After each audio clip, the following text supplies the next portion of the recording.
2022년 겨울훈련 집회 역대기 상하 에스라기 느헤미야기 에스더기 결정연구 두 번째이고요. 메시지 9번 제목은 건축과 싸움, 교회를 건축하기 위해 영적 전쟁에 참여해야 할 필요성입니다. 구약에 있는 역사서는 우리에게 하나님의 건축이 항상 전쟁과 관련되어 있다는 원칙을 보여줍니다. 하나님께서 어떤 일을 이루실 때 원수는 항상 하나님의 일을 훼손하고 파괴하려고 합니다. 하나님의 건축이 좋은 전망을 갖도록 허락하지 않는다는 것이죠. 역대기 하에서는 하나님의 집이 건축된 후에 하나님의 원수가 와서 이 건축을 훼손하고 파괴하며 황량하게 만들려고 했음을 기록하기도 합니다. 하나님의 백성이 하나님의 건축에 수고할 때마다 반드시 전쟁이 있을 것임을 계시해 주고 있는 것입니다. 9번 메시지의 기본적인 사상은 건축은 싸움을 통해서만 수행될 수 있다는 것입니다. 우리는 건축과 싸움이 불가분의 관계라는 사실을 두고 기도해야 하고요. 이 사실이 우리에게 새겨지게 해야 합니다. 하나님의 왕국과 사탄의 왕국, 두 왕국 사이에 충돌이 있습니다. 이것은 두 의지의 충돌이기도 하죠. 사탄의 왕국은 하데스라 불리는 음부가 있고 하나님의 왕국에는 천국이 있습니다. 두 왕국 사이에 두 의지의 충돌, 즉 전쟁은 교회의 건축과 밀접한 관련이 있습니다. 주님께서 오순절날에 교회를 건축하기 시작하시자마자 이 전쟁은 시작되었습니다. 건축이 시작되자 음부가 진동하였고 문들이 열리고 교회를 죽음 안으로 끌고 가기 위해 활발한 공격이 시작되었습니다. 그러나 교회에게는 천국 열쇠들을 가진 권위가 있었기 때문에 하늘에서 이미 묶인 것을 묶을 수 있었고 하늘에서 이미 풀린 것을 풀 수 있었습니다. 교회는 권위를 가지고 있었고 싸워서 승리를 얻을 수 있었습니다. 이 메시지에서 싸움이라는 단어가 두 단어로 교차로 사용이 되고 있죠. 전쟁과 전투가 바로 그것입니다. 계속 두 단어가 개요에서 반복이 되고 있습니다. 전쟁이라는 단어는 영어로 war인데요. 그리고 전투는 배틀 혹은 컴배트라는 단어를 사용합니다. 전쟁은 주로 큰 규모의 전면전이나 포괄적인 의미로 사용이 되고 전투는 비교적 소규모 국지전 또는 일부 지역에서의 싸움을 주로 언급하는 것입니다. 최근 동유럽의 상황을 예로 들어보면 우크라이나라는 나라와 러시아라는 나라의 싸움은 전쟁이라고 할 수 있겠죠. 그리고 돈바스라든지 어떤 지역에서의 두 나라 전투원들 간의 그러한 싸움은 전투라고 할 수 있습니다. 하나님의 왕국과 사탄의 왕국 사이에 전쟁이 있고 교회 안에서 또 일상생활 가운데 우리는 크고 작은 전투들과 계속 마주하게 되는 것입니다. 사실 우리 인생에 살아가는 모든 과정이 다 크고 작은 전쟁이고 또 전투임을 시인하지 않을 수 없을 것입니다. 자, 개요를 보시면 로마서 1번은 구약의 느헤미야기 4장을 주로 다루는데요. 성의 재건에 관한 원수의 방해를 묘사하죠. 그리고 로마서 2번과 3번은 신약의 에베소서 2장, 4장, 6장을 다룹니다. 로마서 2번에서는 에베소서 2장, 4장, 6장을 통해서 교회 안에서의 건축이 싸움을 통해 수행됨을 말하고 로마서 3번에서는 에베소서 6장을 토대로 이 건축을 위해서 영적 전쟁이 필요함을 서술해 주고 있는 것입니다. 로마서 1번입니다. 느헤미야기 4장은 성의 재건에 관한 원수의 방해를 묘사합니다. 특별히 하나님의 백성이 성벽을 건축한다는 것을 들었을 때 원수는 화를 내며 분노하고 조롱하고 또 멸시하고 비웃고 심지어 모욕하기까지 했습니다. 소극적인 모든 단어가 다 동원이 돼서 토해내지고 있습니다.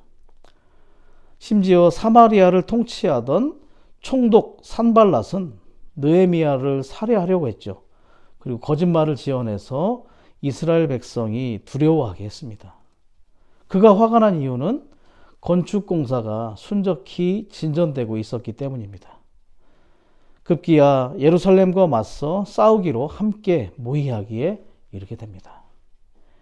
느헤미야와 이스라엘 백성은 자신들의 하나님께 기도하였죠. 그리고 느헤미야의 지시와 지도에 따라서 밤낮으로 원수를 대비해 파수꾼을 세워두었습니다. 또한 느헤미야의 격려를 받으며 무기를 들고 싸울 태세를 갖추었죠. 느헤미야는 그들에게 위대하고도 경이로우신 주님을 기억하고 그들의 가족들을 위하여 싸우라고 지시했습니다. 느헤미야의 부하들의 절반은 공사에 참여하여 일을 하였고 절반은 무기를 들고 싸울 태세를 갖추게 됩니다. 한 면에서 이스라엘 자손은 싸울 준비를 하였지만 다른 한 면에서 그들은 하나님께서 자신들을 위하여 싸우실 것을 믿으며 위대하고도 경이로운 그런 하나님을 신뢰하게 된 것입니다. 그리고 싸움의 총사령관이 얼마나 중요한지를 다시 한번 느끼게 해줍니다. 느헤미야는 합당한 본이었습니다. 그는 다만 지시하는 인도자가 아니었습니다. 야간 파수도 함께 참여했을 정도로 아주 본을 보였던 것이죠. 파수꾼을 세워두었다는 것의 의미는 이스라엘 백성이 지속적으로 깨어있도록 하였다는 것을 말하는 것입니다. 오늘날에도 합당한 인도직분 아래 온 땅에서 분별력 있는 성도들의 기도가 있다면 너무나 축복된 일입니다. 교회 집회소에서 원수를 대비한 파수꾼의 기도 소리가 끊이지 않는다면 그 교회는 아주 축복인 것이죠. 지방마다 누가복음 2장에 등장하는 기도하는 안나와 같은 많은 자매님들이 있으시면 참 좋을 것 같습니다. 오늘날 우리 주변에 있는 기독교가 느헤미야 때와 동일하게 우리에게 어려움을 많이 야기시키고 있는 것이죠. 우리 모두 깨어있기를 원합니다. 로마서 2번입니다. 성인 교회를 건축하는 것이 쉽지 않음을 말해주고 있습니다. 이 건축은 싸움을 통해서 수행될 수 있습니다. 원수는 건축공사에 참여한 이스라엘 자손의 손을 약하게 하려고 수많은 계략을 사용하여 그들을 방해하고 거짓으로 고소했습니다. 느헤미야는 즉시 하나님께 기도했고 내적으로 분명해졌다고 했습니다. 그리고 나서 느헤미야와 형제들은 성벽을 재건하는 일을 할 때 한 손으로는 짐을 나르며 건축하는 일을 하고 다른 한 손으로는 무기를 잡았습니다. 오늘날에도 교회를 건축하는 이들은 반드시 건축하는 일과 싸우는 일을 동시에 해야 합니다. 바울은 특별히 에베소서 4장에서 건축을 말하고 6장에서는 전쟁을 말합니다. 단지 건축에만 집중할 수 있는 일이 아님을 보여주는 것이죠. 건축을 하기 위해서는 반드시 원수의 공격에 대비해야 할 필요가 있는 것입니다. 교회 기도 집회에 참여하는 인수가 다른 집회들에 비해서 적은 이유도 이와 무관하지는 않을 것 같습니다. 심지어 원수는 강력한 기도 집회를 중단시키려고 방해하는 공작을 펼치기도 합니다. 건축은 싸움을 수반하고 싸움은 건축을 위한 것입니다. 당시 인도자인 느헤미야는 이러한 원수의 방해 공작이 있었음에도 불구하고 두려워하지 않았습니다. 누구든지 두려움에 휘둘리는 사람은 전쟁할 자격이 없습니다. 우리는 하나님 자신의 다스림을 받기 때문에 어떠한 것도 두려워할 필요가 없습니다. 느헤미야기에서 우리는 원수의 공격에 세 방면이 있음을 발견할 수 있습니다. 첫째는 원수의 조롱이죠. 외부에서 오는 계략입니다. 느헤미야기 4장 2절과 3절에서 말합니다. 약해 빠진 이 유대인들이 무슨 일을 하는 것인가? 그들이 건축하고 있는 이 돌 성벽은 여우 한 마리가 올라가도 무너지고 말 것입니다. 이러한 조롱은 하나님의 백성이 그들의 일을 경시하게 할 수 있습니다. 원수의 두 번째 공격은 6장에서 말하는 것처럼 느헤미야에게 만나자고 거듭 제안을 한 것입니다. 만약 느헤미야가 그 제안을 수락했다면 건축의 일은 지연되었을 것이고 원수가 쳐놓은 덫에 걸리고 말았을 것입니다. 세 번째 공격은 약함이 있게 만드는 것인데 어떤 이들을 부추김으로 낙담하게 하는 말을 하는 것입니다. 오늘날 우리가 이러한 어려움을 교회 안에서 직면하게 된다면 우리는 주님께 가져가고 또 그것을 기도해야 합니다. 성도들이 서로 의심하고 시기할 때 우리는 원수의 계략임을 알고 기도해야 할 필요가 있습니다. 원수의 공격들은 신약에 있는 교회의 체험을 예표하는 것이죠. 사탄은 사람들을 통해 주님을 위해 증언하는 이들을 자주 위협하고 멸시하고 또 중상모략을 해왔습니다. 심지어 낙심하여 두려워하도록 거짓말을 지어내기도 했습니다. 또한 내부적인 어려움을 겪게도 하죠. 사탄은 성도들 가운데 일함으로 문제를 일으키고 또 어려움을 만들어서 한마음 한뜻이 되지 못하게 하고 서로 또 의심하게 만듭니다. 하나님의 목적은 각 지방에 있는 교회들 안에서 표현되시는 것이지만 간교한 원수인 사탄이 앞에서 제시한 세 방면의 공격에 더하여 또 적어도 4가지 범죄의 항목들을 이용함으로 그리스도인들을 하나님의 목적에서 멀어지게 하고 교회의 건축에 손상을 입히는 것을 볼 필요가 있습니다. 그 첫 번째 항목은 분열입니다. 사탄은 개인적으로 또 단체적으로 분열을 조장합니다. 두 번째 항목은 십자가의 공과를 배우려고 하지 않게 하는 것입니다. 함께 교회 생활을 할 때 성도들이 영 안에서 하나 되는 것은 쉽지만 한 생각과 한 혼을 갖는 것은 쉽지 않은 것을 깨닫습니다. 우리는 같은 생각과 같은 의견으로 조율되어야 하죠. 혼 안에서 연결되게 하고 같은 것을 말하게 해야 합니다. 바로 십자가를 통해 자아를 처리함으로 우리는 한 혼이 될 수 있는 것입니다. 세 번째 항목은 성직자 평신도의 계급제도입니다. 사탄은 다수의 믿는 이들의 기능을 죽이기 위해 간교하게 성직자들을 세워왔습니다. 우리는 교회 집회들 가운데서 기능을 발휘하지 않는 것에 익숙해져서는 안 됩니다. 몸을 파괴하는 니골라당의 행위와 가르침을 미워해야 할 필요가 있습니다. 네 번째 항목은 그리스도의 대치물입니다. 영적이고 성경적인 것들, 말씀을 기도로 읽는 것이나 물침례 등도 지나치게 강조하면 그리스도의 대치물이 될 수 있음을 깨달아야 할 필요가 있습니다. 원수는 하나님의 거처의 건축이 순조롭게 진전되는 것을 아주 싫어합니다. 그렇기 때문에 이를 중단시키고 방해하고 공격하고 파괴하기 위해 할 수 있는 모든 것을 할 것입니다. 마태복음 16장 18절에서는 주님께서 그분의 교회를 건축하실 것을 말하고 음부의 문들이 교회를 이기지 못함을 말합니다. 주님께서는 그분의 예언대로 그분의 교회를 건축하실 것이고 또 원수의 공격이 있을 것입니다. 원수의 최첨단의 무기는 여러 종류의 영적인 죽음입니다. 그렇지만 이 죽음은 건축된 교회를 이기지 못할 것입니다. 교회는 그리스도의 부활 생명에 의해 건축된 것이기 때문입니다. 그리스도께서는 처음과 마지막이시고 죽음과 음부의 열쇠를 가지고 계신 분이십니다. 그분은 무적행으로 내려가셔서 십자가에서의 그분의 승리를 선포하시고 죽음과 음부의 열쇠를 가지고 그곳에서 걸어 나오셨습니다. 오늘 우리는 이러한 부활 생명이신 그리스도로 점점 더 조성되어 가고 있음을 간증할 수 있습니다. 또한 성도들이 교회 생활의 확산을 위해 이주할 때 그들은 전투를 하는 군대입니다. 왕국의 입지가 점점 넓어지는 것을 원수는 싫어할 것이고 곳곳에서 맹렬한 전투가 있을 것입니다. 우리에게 전쟁이 없고 싸우는 영이 없이는 건축은 없습니다.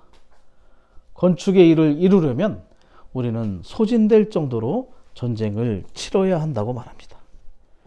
건축은 격렬한 전쟁을 부릅니다. 그리스도의 은혜가 있고 그분의 부활 생명의 능력이 있지만 우리에게는 탈진할 만큼의 한계도 있다고 교통하셨습니다. 로마서 3번입니다. 그리스도의 몸인 교회를 건축하기 위해서는 영적 전쟁이 필요합니다.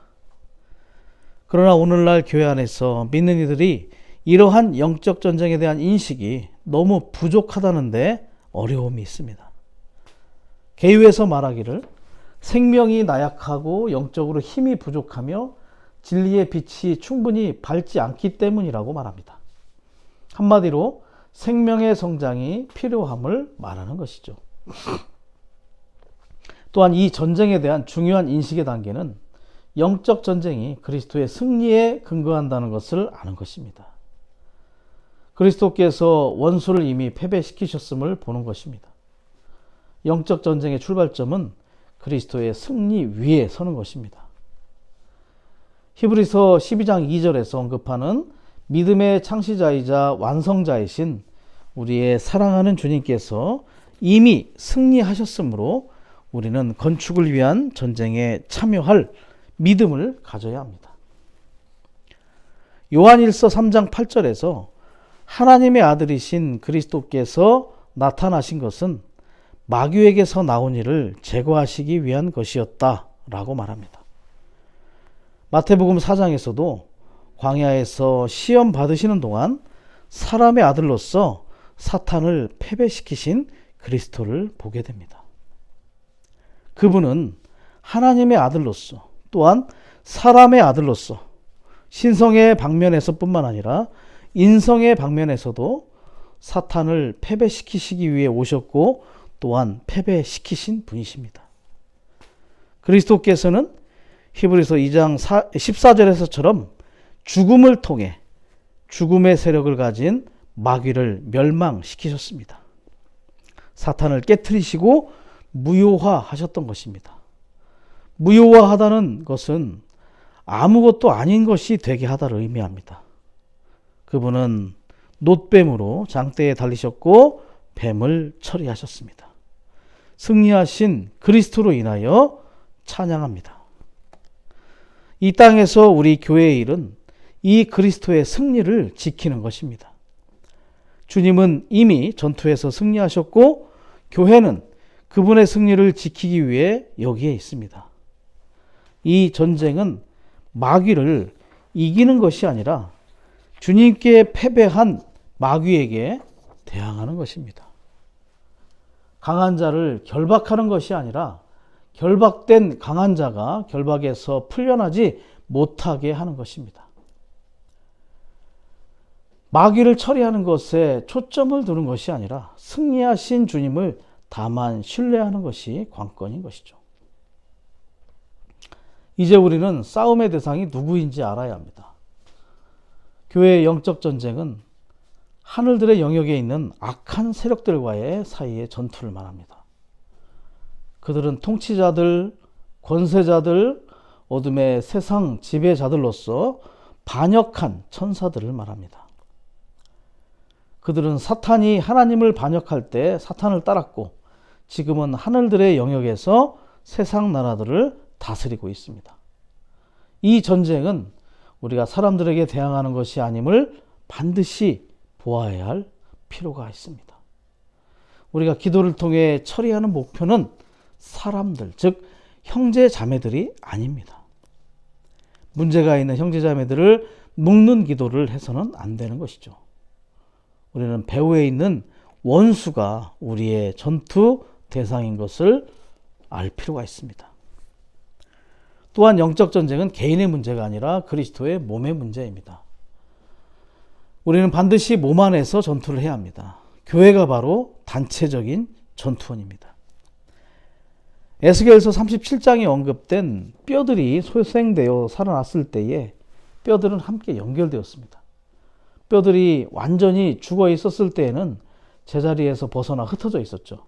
그러나 뼈들이 살아났을 때 이 뼈들이 지체들이 되었고 연결되어 살아있는 한 몸이 되었으며 결국 군대가 된 것입니다. 제자리에서 벗어나 흩어진 뼈들은 전쟁을 치를 수 없습니다. 전쟁은 몸의 문제입니다. 우리는 반드시 함께 건축되어야만 군대가 될 수 있습니다. 반드시 몸의 생활을 가져야만 영적 전쟁을 할 수 있습니다. 몸의 생활을 하지 않는다면 전쟁에 참여할 자격이 없는 것입니다. 생명의 체험 학원에서 생명의 체험의 네 번째 단계를 언급하는 것은 몸의 인식의 단계를 말하는 것이죠. 영적 전쟁에 참여하기 위해서는 먼저 몸을 알아야 합니다. 개개인으로서는 원수와 싸울 수 없습니다. 생명의 체험의 셋째 단계에서 우리는 십자가를 볼 수 있는데요. 십자가의 단계. 우리가 몸을 의식하고 몸을 아는 것을 막는 내적 장애물들인 육체와 자아와 타고난 조성을 십자가의 체험을 통해 제거할 때 점차 우리의 영 안에 있는 몸의 의식을 갖게 되고 몸을 알고 몸의 의식 안에 있게 됩니다.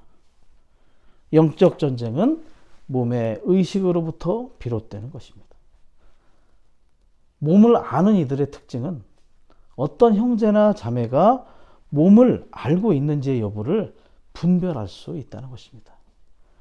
그래야 그들이 몸을 보고 알 수 있도록 도와줄 수 있겠죠.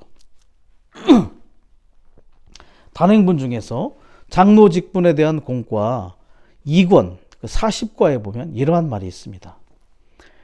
몸에 대한 계시가 있는 곳마다 몸을 의식하는 것이 있고 몸을 의식하는 것이 있는 곳마다 개인주의적인 생각과 행동은 자동적으로 배제된다.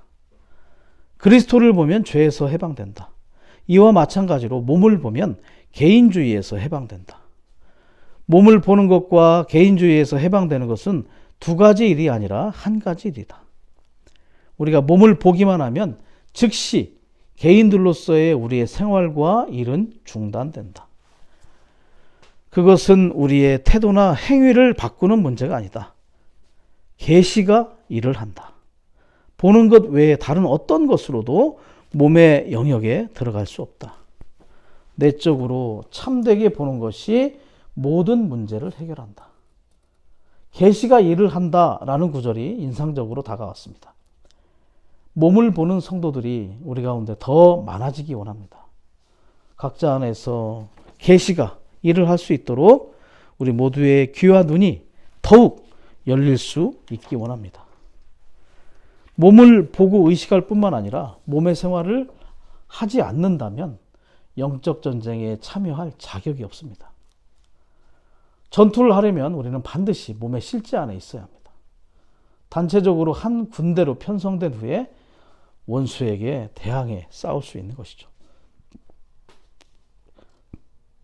그리스도의 몸인 교회는 공중의 모든 악한 영들보다 훨씬 위에 앉게 한 큰 능력으로 굳세어져야 할 필요가 있습니다. 사탄과 악한 영적인 세력들은 공중에 있습니다. 우리는 그들 위에 있는 셋째 하늘에 앉아 있습니다. 전쟁에서 싸울 때 적보다 높은 위치에 있는 것은 전략상 아주 중요한 것이죠. 전투에서 그래서 고지를 점령하는 것이 중요한 이유입니다. 사탄과 그의 악한 세력들은 우리 밑에 있으며 그들은 명백하게 우리에게 패배당하는 것입니다. 영적 전쟁에서 승리하는 비결은 우리가 주님 안에 그리고 그분의 부활과 승천의 권능 안에 있어야 합니다. 체험적으로 말해서 우리는 반드시 자신을 완전히 잊어야 하고 자신의 모든 힘을 내려놓아야 하고 자신을 생각해서도 또 자신을 보아서도 안 되는 것입니다. 자신을 생각하고 자신을 본다면 그 즉시 자아의 함정에 빠져서 속수무책으로 사탄에게 무장해제를 당할 것입니다. 우리 자신은 조금도 생각할 가치도 없고 볼 가치도 없습니다. 주님의 강한 권능 안에서 굳세어지는 것은 전기 플러그를 꽂는 것에 비유할 수 있습니다. 선풍기나 전기 히터 등의 전기 제품에는 어떤 능력이 없으므로 반드시 전기로부터 능력을 얻어야 합니다. 플러그를 꽂아서 전기의 공급이 전달되어야 합니다. 시간을 들여 주님을 묵상하고 주님을 바라보며 주님과 교통하고 주님을 접촉해야 하며 주님 안에서 굳세어져야 할 필요가 있습니다. 그럴 때 비로소 영적 전쟁에 참여할 수 있게 됩니다. 오직 주님 안에서와 그분의 강한 권능 안에서만 싸울 수 있습니다. 우리는 또한 우리의 의지를 사용할 필요가 있죠. 영적 전쟁을 위해서 굳세어지려면 반드시 우리의 의지가 강해야 하고 우리의 의지를 사용해야 할 필요가 있습니다. 아가서 4장 4절에서 그대의 목은 무기를 두려고 건축한 다윗 망대, 1000개의 작은 방패와 용사들의 큰 방패가 모두 걸려있는 망대 같다오 라고 말합니다. 아가서에서의 여인의 목, 즉 그녀의 의지는 하나님 앞에서 유연하지만 또한 강합니다. 전투원의 무기들로 가득한 망대와 같습니다. 주님께서 우리의 의지를 변화시키시도록 자원하여 주님께 열어드리는 것이 매우 중요합니다. 타고난 강한 기질로서의 의지는 소용이 없습니다. 타고난 의지가 쇠막대기처럼 강하든지 또 국숫가락처럼 또 해파리처럼 흐느적거리든지 그런 것은 아무런 소용이 없습니다. 그리스도의 몸을 위하여 주님께서 우리의 의지를 새롭게 하시고 변화시켜 주시기를 원합니다. 굴복된 의지, 또 유연하지만 강한 의지가 또 주님 앞에 사용될 수 있기를 원합니다. 영적인 전쟁을 위해 우리는 많은 훈련이 필요하고 많은 부활 생명의 능력이 필요하고 또 함께 발휘하는 단체적인 기능이 필요합니다.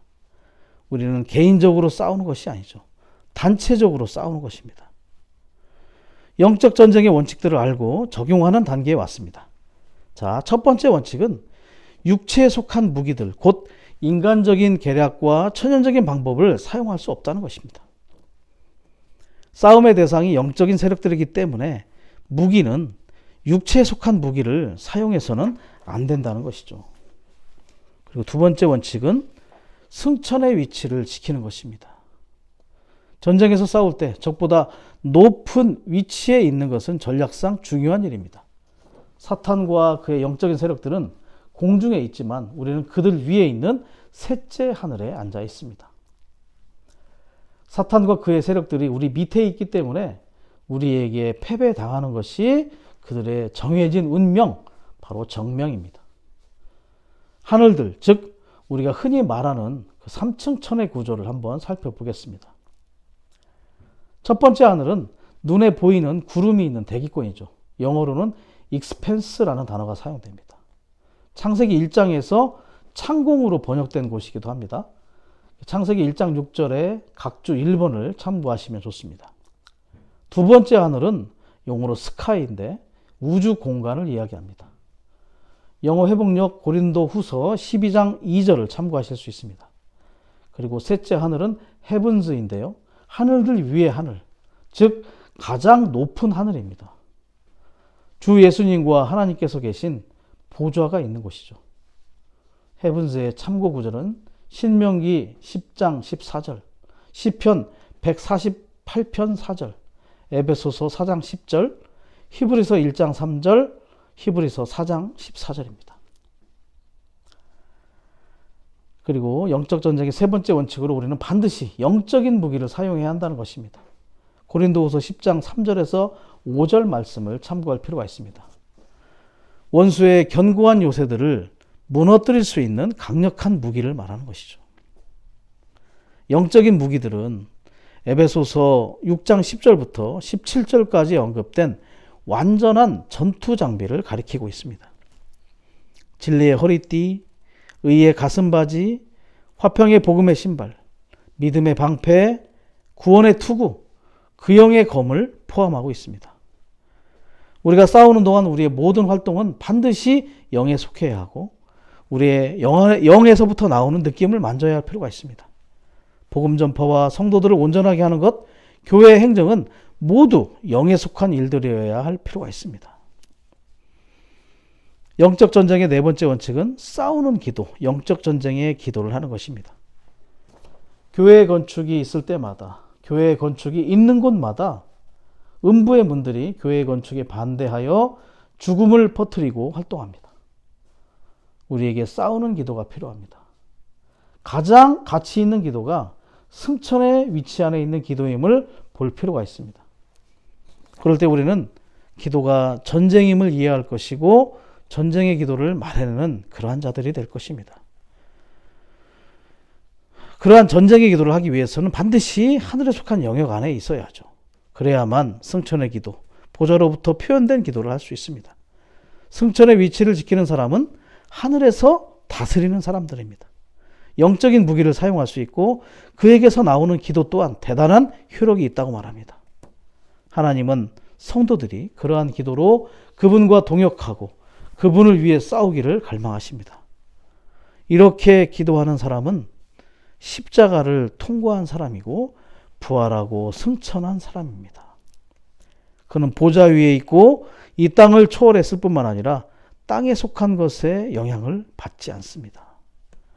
그러한 영역에서부터 표현해내는 기도는 공중에 있는 마귀를 패배시킬 수 있고 하나님의 권위를 가져올 수 있습니다. 에베소서 6장 17절과 18절은 온갖 기도와 간구를 통하여 항상 영 안에서 기도하십시오. 이것을 위하여 힘을 다해 늘 깨어 있으며 모든 성도들을 두고 간구하십시오 라고 말합니다. 원수가 가장 두려워하는 것은 교회의 기도입니다. 앤드류 머리는 교회가 무릎을 꿇고 기도할 때마다 사탄은 떤다고 말했습니다. 교회의 기도는 사탄을 벌벌 떨게 합니다. 화요일 저녁 교회 기도 집회는 단순한 집회가 아닌 것입니다. 화요일 저녁 각 지방에서의 기도 집회는 사탄을 벌벌 떨게 하는 교회의 기도 사역인 것입니다. 우리는 굳세어지고 새로워지고 또 충만하게 되어야 할 필요가 있습니다. 굳세어질 때 새로워지고 새로워질 때 충만하게 된다고 말합니다. 에베소서 3장 16절에서 말하는 것처럼 그분의 영을 통하여 능력으로 속사람에 이르도록 강하게 되어야 합니다. 4장 23절에서 또 언급한 것과 같이 생각의 영 안에서 새롭게 될 필요가 있습니다. 5장 18절에서처럼 영 안에서 충만해져야 할 필요가 있습니다. 이럴 때 우리는 6장 18절에서처럼 늘 깨어 있으며 항상 영 안에서 기도할 수 있는 사람이 될 것입니다. 싸울 준비가 되고 영 안에서 영적 전쟁에 싸우는 기도를 할 수 있는 그러한 사람들이 될 것입니다.